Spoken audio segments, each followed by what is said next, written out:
السلام عليكم ورحمة الله تعالى وبركاته. اللهم متعنا بأسماعنا وأبصارنا وقوتنا ما أحييتنا واجعله الوارث منا. اللهم اهدنا واهد بنا واجعلنا هادين مهديين غير ضالين ولا مضلين لا مبدلين ولا مغيرين. اللهم اجمع قلوبنا عليك. آمين يا رب العالمين. Says Allah subhanahu wa ta'ala, يا أيها الذين آمنوا استعينوا بالصبر والصلاة. Oh, you have attained faith, help yourselves, find support, find help in sabr, perseverance, patience, and salah. The two means that Allah subhanahu wa ta'ala provides for us and instructs us towards when we live in life, as we struggle for what is good against what is evil, in our desire for change and the difficulties we might encounter, social, emotional, physical, economic, and so on. That's life. استعينوا بالصبر والصلاة. Sabr and salah. And some ulama say even sabr here would mean, who knows?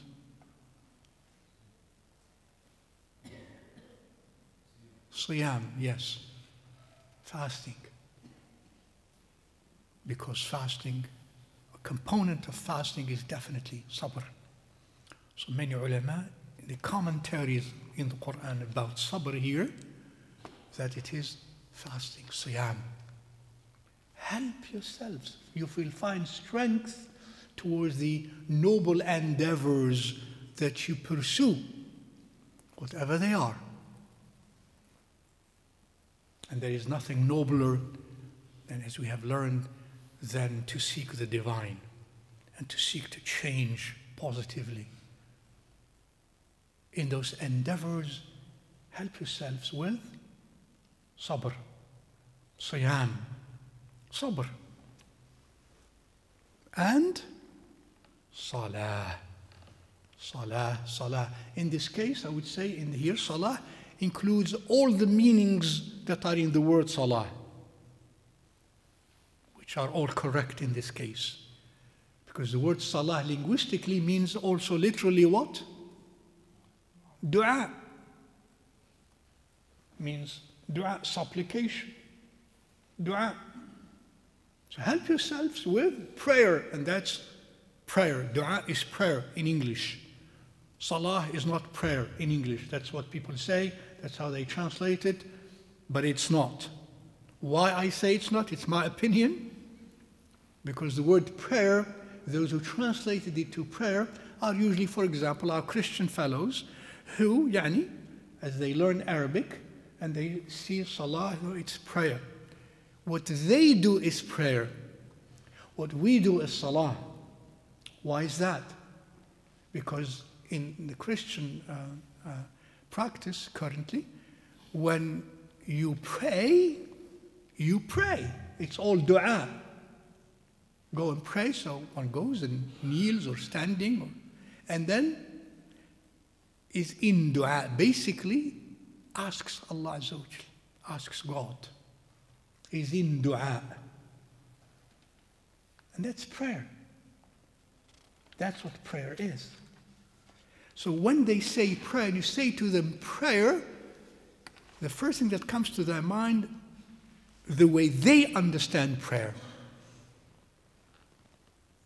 And that has really some very interesting, sometimes serious consequences in terms of certain questions, especially in modern times, such as women praying behind man and this and that, etc. And that the concept of prayer to them is what they are used to. It's dua. And then when you say in prayer, for example, we have to be that way, they understand from it something. But that's not true. In prayer that you understand, this doesn't apply. You can be in prayer the way you understand it. In dua, we can be like we are. There is no such separation. In salah, which you do not have, because salah is this, salah technically, shar'an, is this this practice, this worship that we perform in this manner, physically as well as mentally as well as spiritually. This is salah. You don't have that. And because salah has ruku', has sujood, and we have to stand next to each other, all of that is part of salah, touch each other. If you do it literally, like some madhahib emphasize, you have to touch the shoulders, you have to touch the legs, and then you are in front of her, or she's in front of you, and you go in ruku', and she goes in ruku', and where are you? It's not befitting because of the nature of salah, not prayer. In salah, we cannot be like that. I'm sorry, in salah, we cannot be except like that, in that arrangement. In prayer, we can be in any other arrangement. That's because their prayer is equal to dua. And salah is not equal to dua. Dua is an element of salah. Because in salah, when we are in sujood, we do dua. When we are reciting Al-Fatiha, part of Al-Fatiha is dua. Part of some ayat that we recite is dua. But it has more than dua. The motion itself, the tilawah itself, the way we are arranged, etc. And dua has no specific time to it. All time you can be in dua. Man and women in the same room, in front, behind, doesn't matter. That's prayer, but not salah.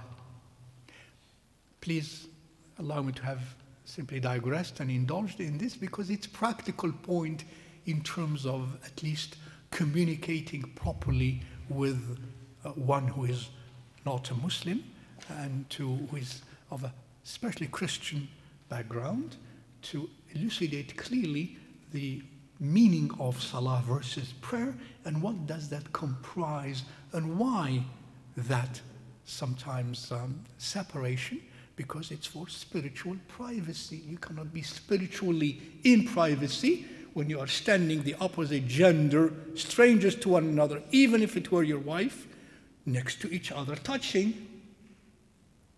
And in sujood and in ruku' in front of their posterior, la haya'a fi din. These are practical spiritual requirements because of the very nature of salah. It has nothing to do with gender. It has nothing to do with because you're a man and because you're a woman and this superior than that. It has nothing to do with that. It's in view of the nature of salah and the objective of salah, spiritual fulfillment and privacy. So Allah Azza wa Jal said, وَاسْتَعِينُوا يَا أَيُّهَا الَّذِينَ آمَنُوا اسْتَعِينُوا بِالصَّبْرِ وَالصَّلَاةِ. In whatever endeavor we pursue, the aun comes to us by Allah Azza wa Jal through practicing sabr and salah, which includes dua, and that's what led me to speak of prayer in general and this concept, which includes dua, supplication, prayer. استعينوا بالدعاء. دعاء دعاء دعاء. الدعاء هو العبادة, as Rasulullah sallallahu alaihi wasallam taught us. So we see that in this ayah also, salah along with siyam and sabr are very instrumental for the improvement of our character, the improvement of our relationship with Allah subhanahu wa ta'ala. It is ingrained, it has to be a constant. And in addition to the fact that salah also exhibits and shows and exposes our iftiqar to Allah Azza wa Jal. The fact, the way we perform it, not prayer in the other sense, salah, that ruku', that sujood, the way we position ourselves. SubhanAllah, even, long time ago, I observed that when we are in salah, as we stand, and if you draw a graph of a person standing in salah through time, your body in Arabic writes Allah. Yes. Your body in Arabic, as you move in time through standing, ruku', up, sujood, you're writing Allah with your body. In addition to some who noticed, and that's a little bit not as clear, that your body itself, the way it is made, if you look at it from some perspective, you have to add something else. It's the word Muhammad sallallahu alaihi wasallam. And especially when you are in some aspects of your salah in ruku' and sujood. That is not as clear, but some have said that. But what I know, and I have seen and felt and experienced, it's subhanAllah, graphing your body, Allah.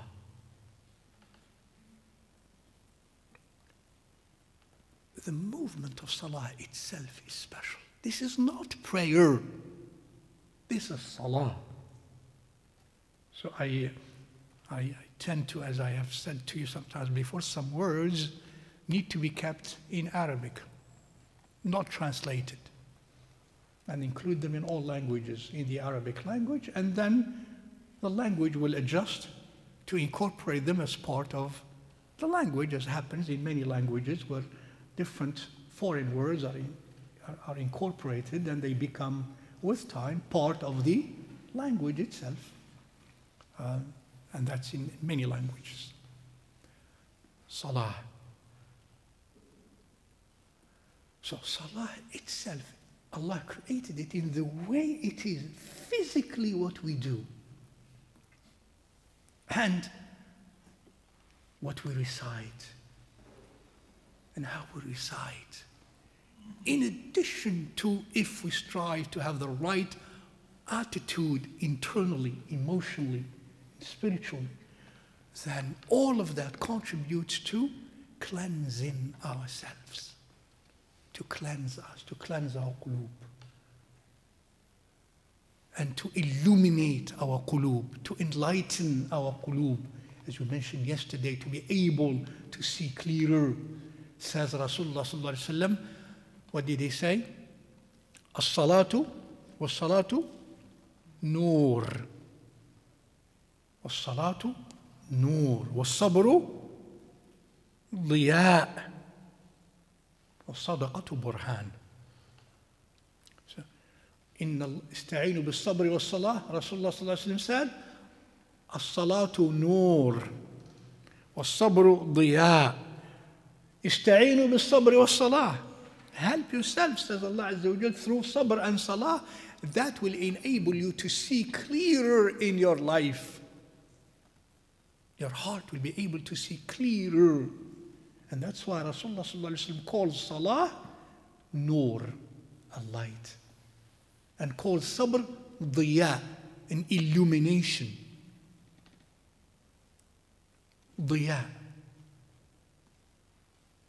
Nurun, sabru, diya, wa sadaqatu burhan. And sadaqah, charity, to be given, is burhan, is a proof.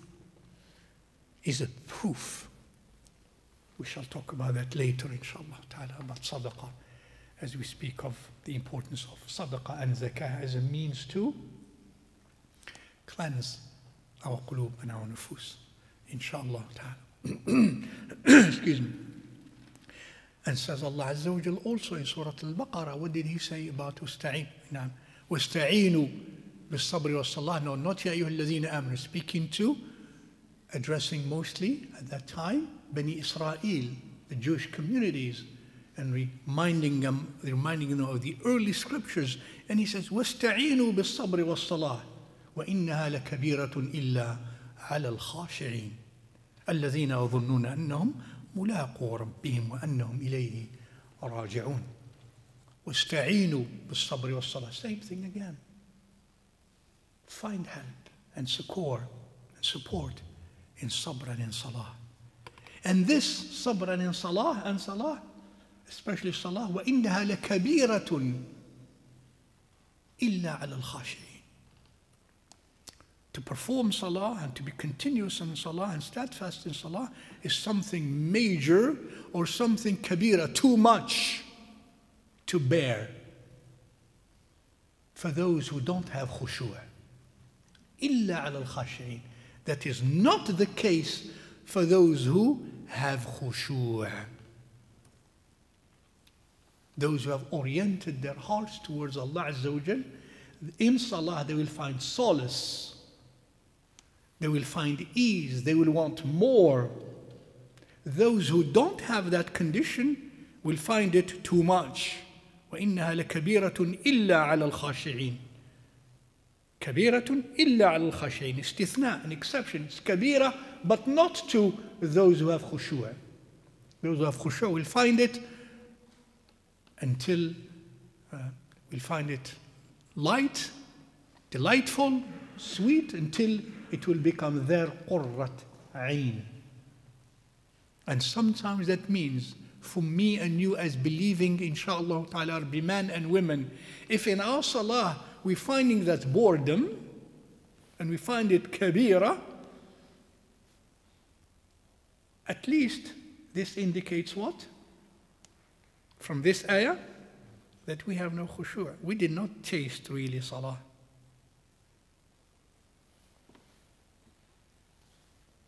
إذا لو ذقت الخشوع في الصلاة لما بدت لك كبيرة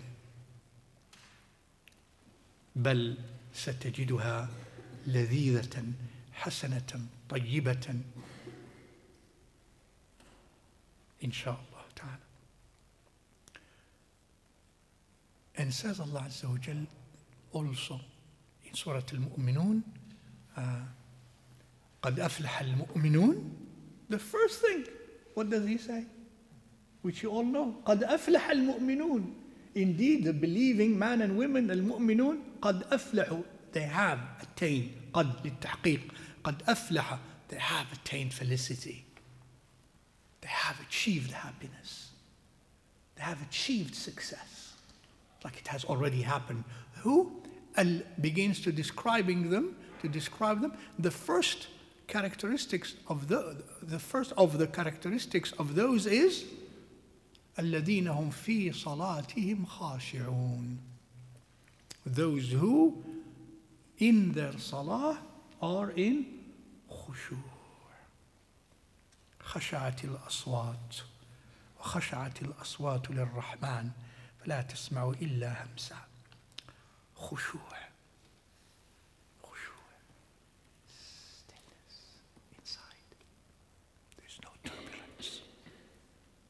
No turbulence inside. There is no chaos inside. There is no distractions inside. There is no different ways everywhere inside. There is no hesitation inside. خلاص, it reached قرت. قر قلبي. قر is خاشع. خاشع قلبي. الذين هم في صلاتهم, in their salah they are in khushu'. And thus it seems that khushu' is something we are meant to achieve. It is muktasab. From this ayat, أليس كذلك? These texts indicate to us that khushu' is something that we can achieve, that we must strive for and we achieve by working on it. Because he says this, الَّذِينَ هُمْ فِي صَلَاتِهِمْ خَاشِعُونَ وَإِنَّهَا لَكَبِيرَةٌ إِلَّا عَلَى الْخَاشِعِينَ. All of this indicates that this khushu' is an effort on the part of the musalli, the person who is performing salah.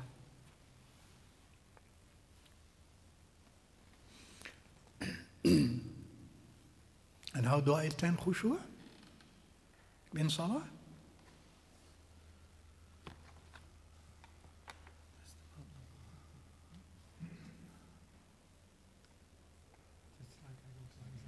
No? Just like actually more than I sit in an exam. Let me first start with that one. Jazakallah khair. When you are in an exam, all of you except Yusuf and Abdullah and Abdul Mateen and Zaid, you still probably did not, you were not under the stress of being in an exam as you are a student in college or in graduate school or so. And most of you have gone through exams. And then when you are in an exam, especially those exams where they gather, final exams, where they gather different classes, right? And they all take the same final exam, right? And you have a lot of professors watching, a lot of assistants watching. The atmosphere. Do you hear anything? Do you hear anything? If a pen drops back in the class is huge. Sometimes 300 people take the same final exam. You hear it. Nobody makes a sound. And if you're an assistant or professor, you are watching, everybody is like in sujood.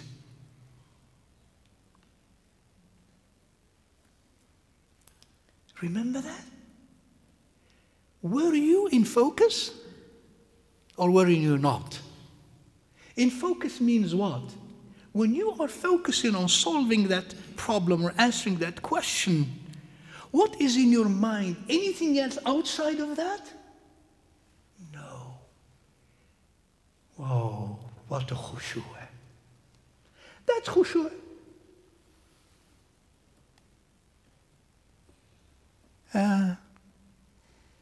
Your name? Sayyid?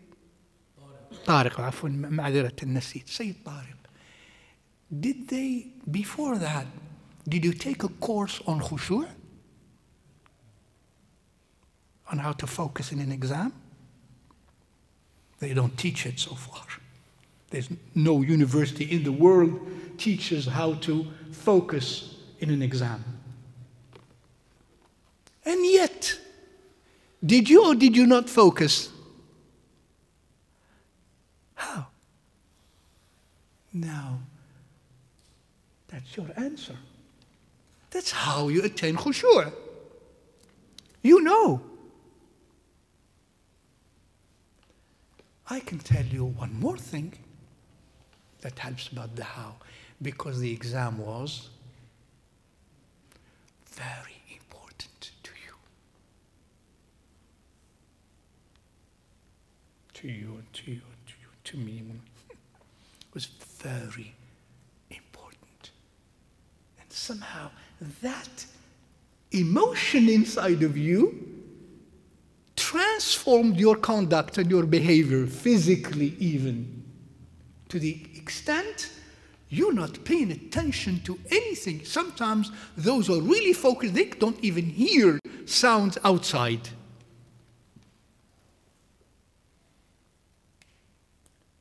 Because it was important to you internally. How was it important to you? Because it was important to you. Mentally, you interacted with that concept and conditioned so that if you don't do good, there are consequences that are very serious, and you accepted them to be serious. Somehow that almost instinctively, excuse me, structured you inside to be focused. Your mind, your emotions, and your body. And that is put in one word in the Arabic language. همة المرء في قرة عينه. همة المرء في قرة عينه. Your himma, and we spoke of himma many times now, your himma, that internal focus, drive and energy positively towards something, that himma is commensurate to what is your qurrat ayn? Where is your qurrat ayn? If something is your qurrat ayn, you will have himma for it. خلاص. That exam was what? A qurrat ayn to you. In some way, of course. And therefore, I had himma for it. All my internal energies were on it. That's the essential answer to that question. That's the usuli answer to that question. الحقائق داخلنا.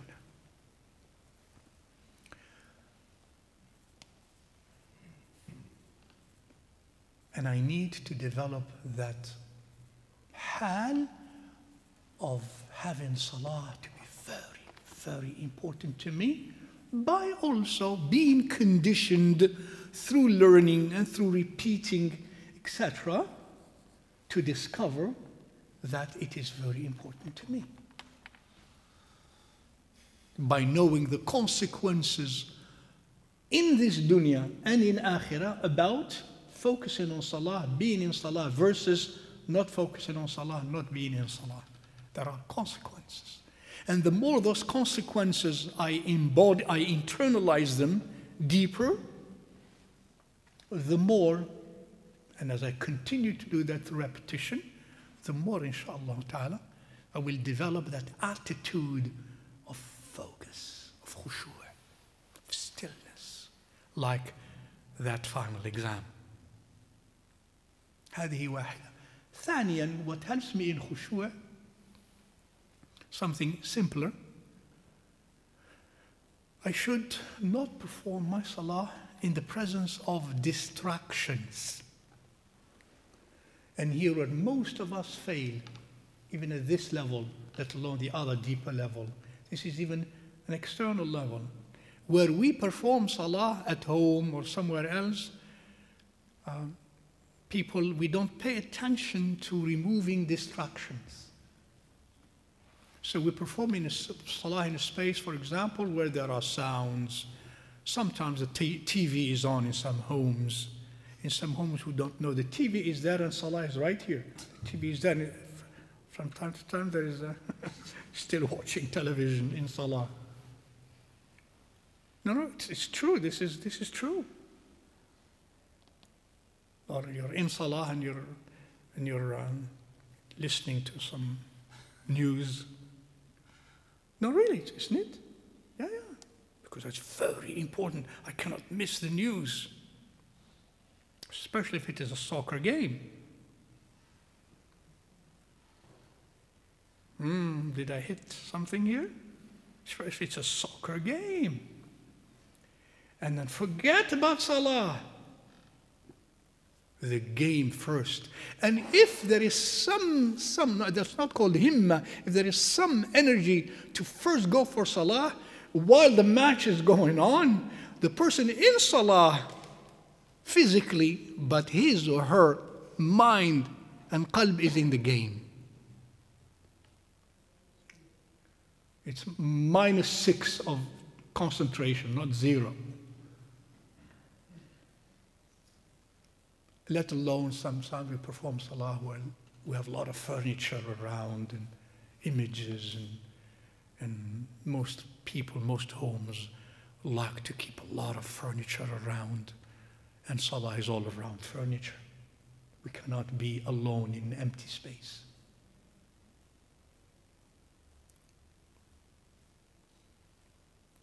Visual and audible distractions, keep them away. People in the good days, alhamdulillah, who had enough money to build their own homes, or in these old days, even they did not have enough money to build, a hut, une chaumière, even a hut. But in the hut there is a space for salah, exclusively for salah, even simpler than the simplicity of the hut, so that there is nothing else besides the meaning of salah towards which your heart orients. Nothing visually distracting you, nothing audibly distracting you, nothing psychologically distracting you. And to help myself with that, empty space. No distractions. Remove all of that. And we need a lot more things outside because we're empty inside. That's a fact. That's our weakness. The more we need outside of furniture, and of things, it's because inside it's emptier. ماذا وجد من فقدك وما الذي فقد من وجدك. One saintly spiritual teacher said, Ya Allah, what has he found, the one who loses you? And what has he lost, the one who finds you? So when we don't find him, we replace that with everything else becomes important for us to keep. When we find him, nothing is worth anything anymore, except through what he loves, Azza wa Jal. Remove the distractions, audible and visual, and so on and so forth. And that's a challenge to all of us. لكن قرة عين المرء همة المرء في قرة عينه. If you have قرة عين, then you're going to have himma. And since this is more قرة عين to me, this is more قرة عين to me, then more himma is going to be in the one to which I have more inclination. And that's why in salah we're not in khushu'. In addition to what I said before. And finally, even practical, but really more even challenging than this last one, the way we are in salah is the way we are outside salah.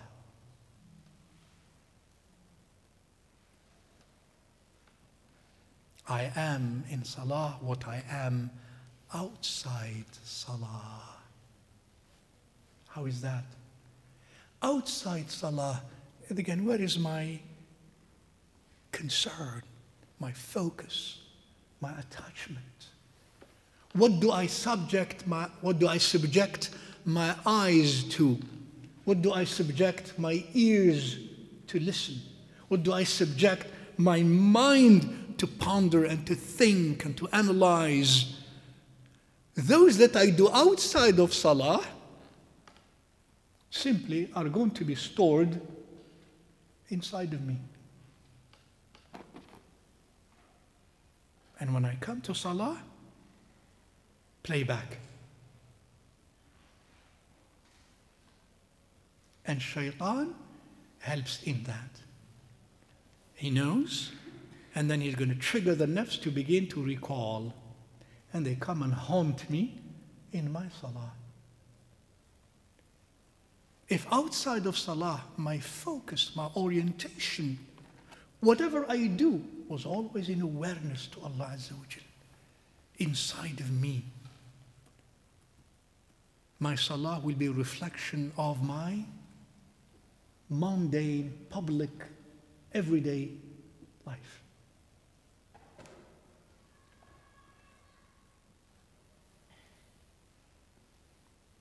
when I commit a dhanb outside of salah, and we commit dhunub outside of salah through using our eyes, through using our ears, through using our hands, our mind, etc.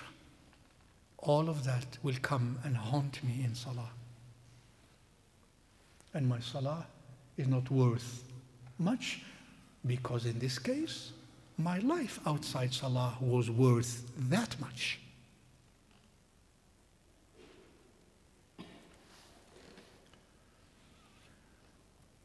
And therefore, the solution is what?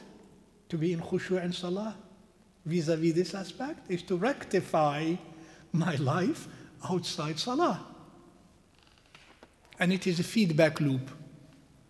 Why is it a feedback loop? Rectifying my life outside salah helped me in my salah. And in my salah itself, my salah helps me in my life as well. Inna salata tanha anil fahsha'i wal munkar. And it is a closed loop, a feedback loop.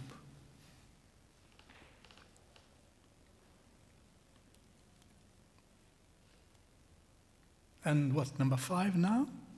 Fadlu, please, come in. Please. And number 5, is it 4 or 5? Was it 4? Number 5. This is 4. 4. Says Rasulullah sallallahu alayhi wa sallam, and I shared that with you before. إنما العلم بالتعلم والحلم بالتحلم ومن يتصبر يصبره الله. End of quote. Excuse me. Said he sallallahu alayhi wa sallam, what means? Indeed, ilm, knowledge, is acquired by ta'allum, by struggling to know. تعلم على وزن تفعل, that's translated here as literally, I make myself know, I struggle to know, i.e. to learn. So the processes of learning, and learning is not simply, you're not given ilm into your heart. You go to school, you take tests, and it's hard. And children usually, generally in the beginning, not all, don't like to go to school. And then we have to make them go to school until they realize it is good for them to go to school. Abdullah, you like to go to school, right? Even if it's homeschooling, especially homeschooling is much better. Right? Abdul Mateen? Zaid? Yusuf? You like school? Of course you do. That's why you're here. This is school.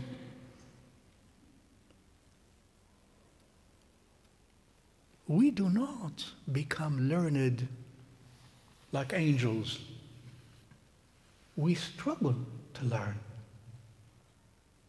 So you do not become alim until tata'allam. You make yourself and struggle to know. Tafa'al, you force yourself to learn. And when you do that, it will become easier and easier and easier, and even for some delightful and pleasurable, and really. And you will need ilm, sometimes for some people, as much or more than you need food for your stomach. إنما العلم بالتعلم وإنما الحلم بالتحلم. Now the ilm, the character of ilm. Now the character of hilm, and you spoke of hilm before. Remember that very special characteristics. Allahumma ja'alna min ahli al-hilm. And he says, al-hilm, you achieve hilm, the character of hilm, by tahallum. In other words, you fake it until you make it. You're not halim, you don't have that character, but you strive to be halim. You make yourself tahallam, you force yourself mentally and actually to be halim.